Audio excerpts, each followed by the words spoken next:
हमें इस बात की तसल्ली रहेगी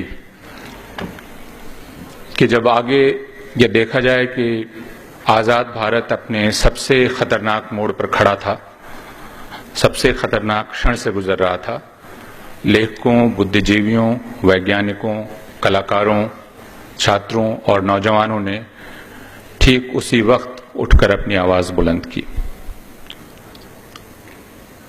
ये भारत का, और ये मैं बहुत जिम्मेदारी के साथ कह रहा हूं, आजाद भारत का सबसे खतरनाक क्षण है। क्या वो उससे उबर पाएगा? यह एक ऐसा क्षण है जब भारत का प्रधानमंत्री जिस संविधान की शपथ उसने ली, उस शपथ का सीधा उल्लंघन कर रहा है और वह भारत में गृह युद्ध को खुद उकसावा दे रहा है। बिहार में पिछले हफ्ते प्रधानमंत्री के चुनाव भाषणों को आप ध्यान से देखें, वह गृह युद्ध को न्योता है। उसके बाद प्रधानमंत्री के दल ने जिस प्रकार के विज्ञापन जारी किए हैं, उनसे भी जाहिर है कि वे भारतवर्ष में मुसलमानों के खिलाफ हमले की कार्रवाई को संगठित करने का प्रयास कर रहे हैं। इसलिए यह पूरा प्रतिरोध, जैसा नयनतारा सहगल ने कहा, लेखकों का अपनी सुविधा को बचाने का प्रयास नहीं है। लेखक यह कह रहे हैं कि अगर आजाद हिंदुस्तान में अल्पसंख्यक सुरक्षित नहीं हैं, तो हम भी सुरक्षित नहीं हैं। वैज्ञानिक भी यही कह रहे हैं, अर्थशास्त्री भी यही कह रहे हैं।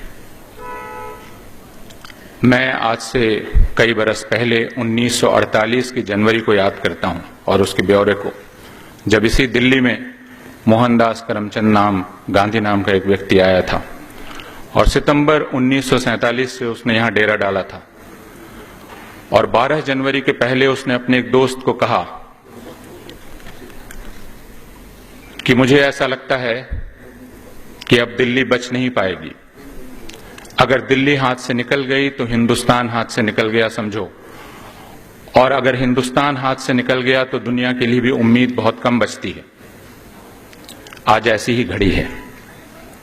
हिंदुस्तान का बचना बहुत जरूरी है। हिंदुस्तान नाम की परियोजना का बचना बहुत जरूरी है। हम ये कह रहे हैं जो हन्ना आरेंट ने कहा, और हम उसे छिपाते नहीं हैं। हम यह नहीं कह रहे हैं कि यह भारतीयता की रक्षा का प्रश्न है। हन्ना आरेंट ने कहा कि अगर यहूदियों पर हमला इस वजह से होता है कि वे यहूदी हैं, तो कहा जाना चाहिए कि यहूदी होने की वजह से उनका बचना जरूरी है। भारतवर्ष में मुसलमानों पर हमला इसलिए हो रहा है कि वे मुसलमान हैं। ईसाइयों पर इसलिए हमला हो रहा है कि वे ईसाई हैं, और इसलिए हमें कहना पड़ेगा कि हम मुसलमानों के और ईसाइयों के हक के लिए खड़े हैं।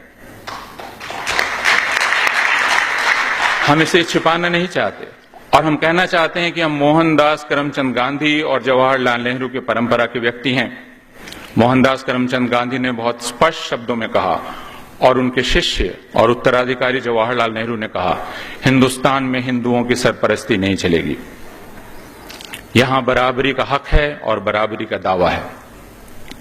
हिंदुस्तान की पूरी परियोजना पर हम सबका दावा है, और हम राष्ट्रीय स्वयंसेवक संघ और उसकी राजनीतिक शाखा भारतीय जनता पार्टी के दावे को खारिज करते हैं, जो वह आज हिंदुस्तान पर आरोपित करना चाहते हैं। हम अपने हिंदुस्तान को वापस हासिल करके ही रहेंगे, और इसलिए हमारी इस हुकूमत से कोई मांग नहीं है, क्योंकि इस हुकूमत ने पिछले कम से कम 3 महीनों में यह साबित कर दिया है कि यह भारतवर्ष की जनता की हुकूमत नहीं है।